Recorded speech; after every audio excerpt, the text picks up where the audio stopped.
नमस्कार, मैं उपमी प्योर पटना में आपका स्वागत है। आज है 10 जून, दिन बुधवार। खबरों के ओर बढ़ने से पहले डालते हैं एक नजर आज की सुर्खियों पर। गांधी सेतु के नीचे बनेगा ग्रीन कॉरिडोर। अग्रिम जमानत सुनवाई में खान सर को मिली राहत। पटना मेट्रो से बदलेगी राजधानी की यातायात व्यवस्था। पटना में गंगा विहार क्रूज बना नया आकर्षण ट्रेन। कपिल देव ने वैभव सूर्यवंशी को दी महत्वपूर्ण नसीहत। तो चलिए बढ़ते अब तक की 25 बड़ी खबरों के विस्तार से। पटना मेट्रो से बदलेगी राजधानी की यातायात व्यवस्था। पटना मेट्रो परियोजना की प्रगति की समीक्षा बैठक में निर्माण कार्य को तय समय पूरा करने के निर्देश दिए गए हैं। खेमनीचक मेट्रो स्टेशन का निर्माण तेजी से चल रहा है और इसे अक्टूबर 2026 तक पूरा करने का लक्ष्य रखा गया है। राजेंद्र नगर और मैनुअल हब स्टेडियम के बीच खुदाई सुरंग के अंतिम चरण में पहुंच चुकी है, जो अगले 2 दिनों में पूरी हो जाएगी। वहीं नेहरू पथ क्षेत्र में भूमिगत मेट्रो निर्माण के लिए नवम्बर में जू के पास टनल बोरिंग मशीन लॉन्च की जाएगी। अधिकारियों को बेहतर समन्वय और नियमित निगरानी सुनिश्चित करने के निर्देश दिए गए हैं। गांधी सेतु के नीचे बनेगा ग्रीन कॉरिडोर। पटना में महात्मा गांधी सेतु के नीचे वर्षों से अतिक्रमण और बदहाली का शिकार रहा है। अब ग्रीन जोन के रूप में विकसित किया जाएगा। गाय घाट से बिस्कुमान गोलंबर तक खाली कराई गई जमीन पर फूलों के पौधे, छायादार वृक्ष, फाउंटेन, लैंप पोस्ट और सेल्फी पॉइंट बनाई जाएंगी। नगर निगम का लक्ष्य क्षेत्र की सुंदरता बढ़ाने के साथ प्रदूषण कम करना और हरियाली को बढ़ावा देना है। डंका इमली स्थित अंबेडकर गोलंबर को भी कार्यकलाप होगा। नया गांधी सेतु और ग्रीन कॉरिडोर मिलकर इस क्षेत्र को राजधानी के प्रमुख आकर्षण केंद्र के रूप में स्थापित कर सकते हैं। अग्रिम जमानत सुनवाई में खान सर को मिली बड़ी राहत। पटना के चर्चित कोचिंग विवाद और फायरिंग मामले में खान ग्लोबल स्टडीज के निदेशक फैजल खान और खान सर को बड़ी राहत मिली है। जिला एवं सत्र न्यायाधीश की अदालत ने उनकी अग्रिम जमानत याचिका पर सुनवाई करते हुए फिलहाल गिरफ्तारी और किसी भी कठोर पुलिस कार्रवाई को अंतिम रोक लगा दी है। वही मामले में गिरफ्तारी उनके 2 सुरक्षा गार्ड की जमानत पर फैसला आना बाकी है। 2 जून को हुई फायरिंग और हिंसा के बाद हुई दर्ज FIR में खान सर को भी आरोपी बनाया गया था, लेकिन अदालत के आदेश ने उन्हें फिलहाल राहत दी है। पटना में गंगा विहार क्रूज बना नया आकर्षण केंद्र।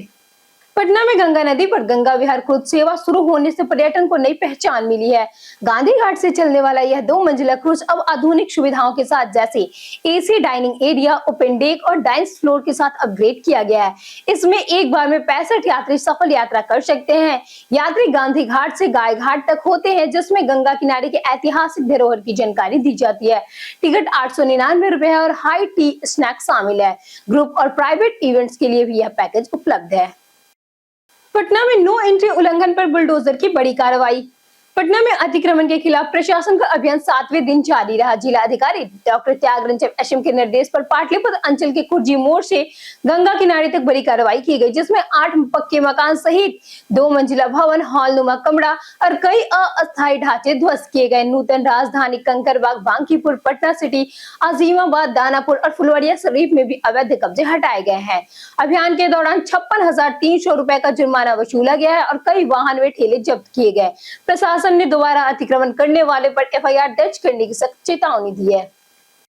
PPU ने चौथे सेमेस्टर परीक्षा में किया बड़ा संशोधन। PPU ने सत्र 2024-28 के चौथे सेमेस्टर की परीक्षा तिथि में संशोधन कर नया कार्यक्रम जारी किया है। BA, BSc और BCom की परीक्षाएं 22 जून से 30 जून तक 2 पालियों में आयोजित होंगी। पहली पाली 9:30 से 12:30 और दूसरी पाली 2 बजे से 5 बजे तक आयोजित होगी। पहले यह परीक्षा 18 जून से शुरू होनी थी, जिसे अब 22 जून तक कर दिया गया है। 30 जून को केवल 2023 से 2027 सत्र के फेल विद्यार्थियों की विशेष परीक्षाएं होंगी। यह सूचना परीक्षा निर्देशक प्रोफेसर मनोज कुमार ने जारी की है। पटना विश्वविद्यालय के 3 छात्रावास में नए अधीक्षक हुए नियुक्त। पटना विश्वविद्यालय के 3 छात्रावास में नए अधीक्षकों की नियुक्ति की गई है। सोमवार को जारी अधिसूचना के अनुसार सभी की नियुक्ति 3 वर्षों के लिए हुई है। मौलाना अबुल हसन अली नदवी अल्पसंख्यक छात्रावास के अधीक्षक मोहम्मद रयास अहमद बनाए गए हैं। सैदपुर PG छात्रावास संख्या 6 में पटना लॉ कॉलेज के सहायक प्राध्यापक रविंद्र कुमार को अधीक्षक नियुक्त किया गया है। रानीघाट PG छात्रावास में पटना ट्रेनिंग कॉलेज की डॉक्टर दीप नारायण कुमार को जिम्मेदारी सौंपी गई है। यह बदलाव प्रशासनिक व्यवस्था को मजबूत करेगा। पटना नगर निगम बैठक में 13 एजेंडा पर होगी चर्चा। पटना नगर निगम की सशक्त अस्थायी समिति की 23वीं बैठक में मेयर कार्यालय में होगी, जिसमें 13 एजेंडा पर चर्चा की जाएगी। बैठक में ई बिल सॉफ्टवेयर के संचालन, मेंटेनेंस के लिए एजेंसी चयन, गाड़ियां और मशीनों की रेंट पर लेन और स्ट्रीट लाइट की अपडेट रिपोर्ट पर विचार होगा।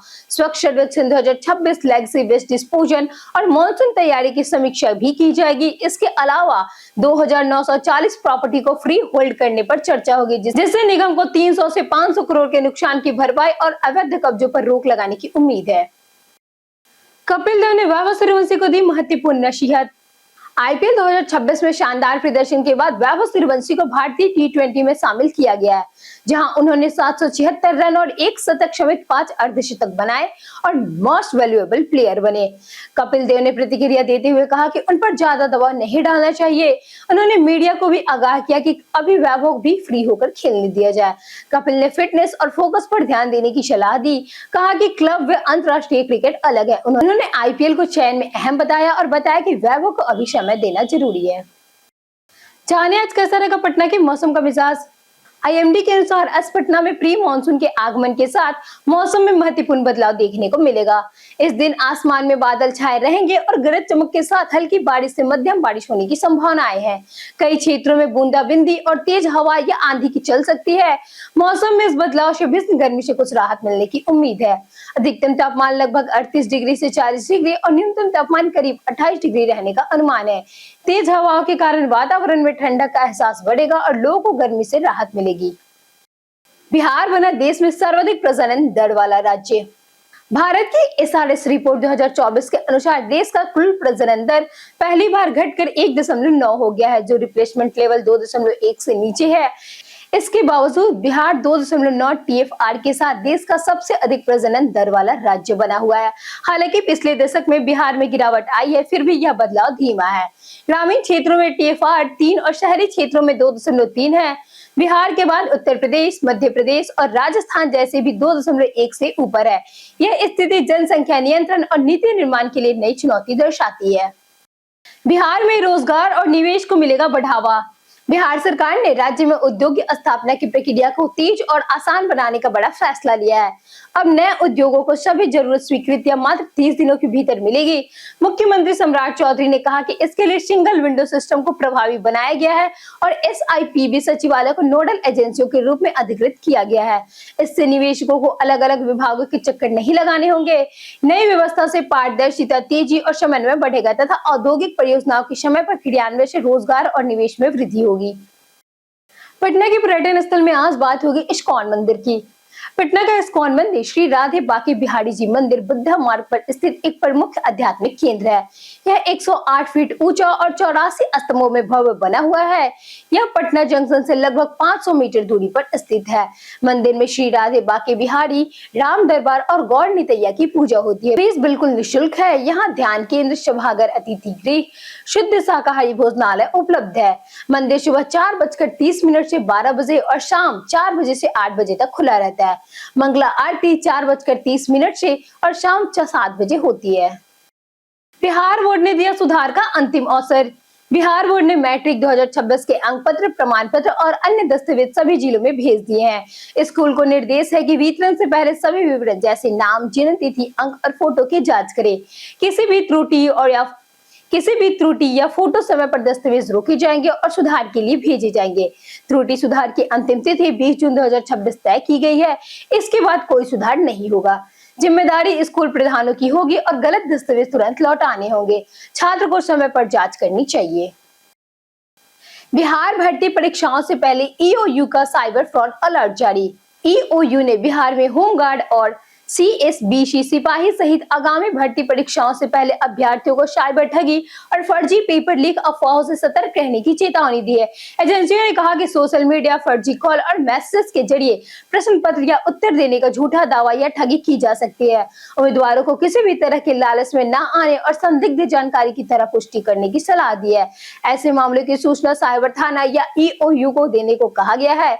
गलत सूचना फैलाने पर सख्त कानूनी कार्रवाई होगी। वहीं नीट परीक्षा से पहले भी ईओयू ने साइबर फ्रॉड और फर्जी पेपर लीक से बचने की विशेष चेतावनी जारी की है।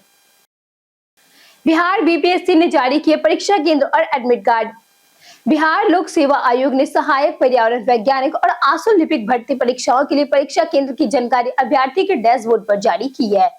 उम्मीदवार आयोग की वेबसाइट bpsconline.bihar.government.in पर लॉगिन कर माई अकाउंट सेक्शन से केंद्र विवरण और ई एडमिट कार्ड डाउनलोड कर सकते हैं। परीक्षा 11 जून को होगी। अभ्यर्थी को एडमिट कार्ड की अतिरिक्त प्रति, स्पष्ट बारकोड, मूल पहचान पत्र और सत्यापित फोटो साथ लाना अनिवार्य है।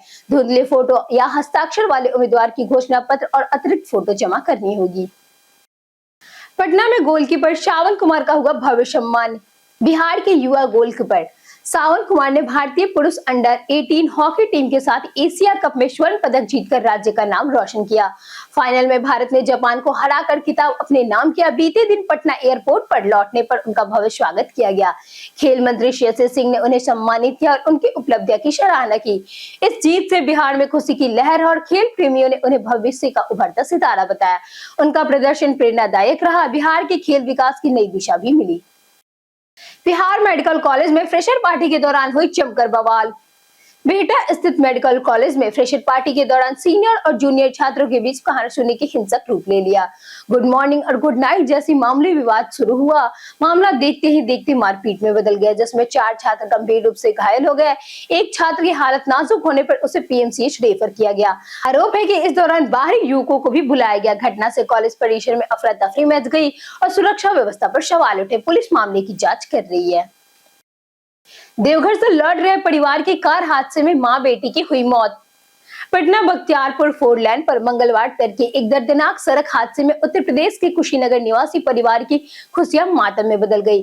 देवघर में बाबा वैद्यनाथ धाम के दर्शन कर लौट रही तेज रफ्तार कर NH 31 पर अंडरपास की दीवार से टकरा गई। हादसे में 52 वर्षीय फूलमती देवी और उनके 30 वर्षीय पुत्र उपेंद्र सिंह की मौके पर ही मौत हो गई, जबकि 7 अन्य लोग गंभीर रूप से घायल हो गए।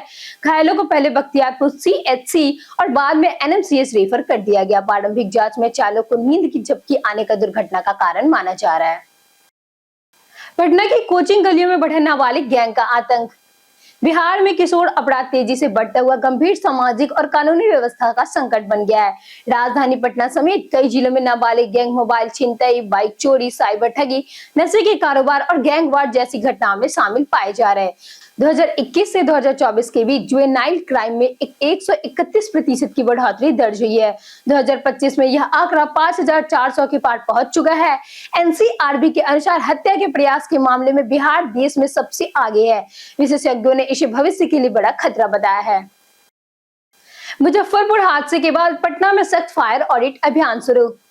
मुजफ्फरपुर अग्निकांड के बाद पटना में फायर विभाग ने सख्त कार्रवाई शुरू की है। 27 टीमों ने एक दिन में 110 होटल और अस्पतालों का फायर ऑडिट किया। पहले से नोटिस दिए गए संस्थानों का मानक पूरा न करने पर सील करने की चेतावनी दी गई है। 241 होटल में से 161 और 284 कोचिंग सेंटरों में से 106 फेल पाए गए। 3 दिनों में 322 संस्थानों की जांच हुई। अधिकारियों ने कहा कि दोषी संस्थानों को 14 दिनों से 1 महीने के भीतर सुधार करना होगा, वरना कार्रवाई तय है। राजेंद्र नगर टर्मिनल की बदहाली से यात्री हो रहे परेशान। पटना के राजेंद्र नगर टर्मिनल में यात्रियों को बुनियादी सुविधाओं की भारी कमी का सामना करना पड़ रहा है। प्लेटफॉर्म संख्या 2 पर पेयजल बूथ गंदगी से भरा मिला। कई नल टूटे थे और पानी की व्यवस्था प्रभावित थी। प्लेटफॉर्म संख्या 1 के शौचालय में वॉशरूम में बेसिन जमा, गंदगी और खराब दरवाजे की समस्याएं दिखी। गेट 3 और 4 पर automatic ticket vending machine, water vending machine और लगेज स्कैनर बंद पाए गए। पूछताछ में टिकट काउंटर पर कर्मचारी भी मौजूद नहीं थे। यात्रियों ने रेल प्रशासन से सुविधाएं तत्काल दुरुस्त करने और नियमित निगरानी की मांग की है। पटना मैन हॉल हादसे में एक मजदूर की हुई दर्दनाक मौत। पटना के श्री कृष्णापुरी थाना क्षेत्र स्थित एन कॉलेज पानी टंकी के पास 30 फीट गहरे मैन हॉल की सफाई के दौरान 2 मजदूर फंस गए। अंदर जहरीली गैस रिसाव के कारण दोनों बेहोश हो गए। करीब 2.5 घंटे तक वे अंदर फंसे रहे। डायल 112 और फायर ब्रिगेड की रेस्क्यू टीम ने ऑक्सीजन सपोर्ट देकर रस्सियों की मदद से दोनों को बाहर निकाला। एक मजदूर हुसनैन 20 वर्ष की मौत हो गई, जबकि रामजान अली का इलाज जारी है। मौके पर भारी भीड़ जमा हो गई, जिसे पुलिस ने नियंत्रित किया।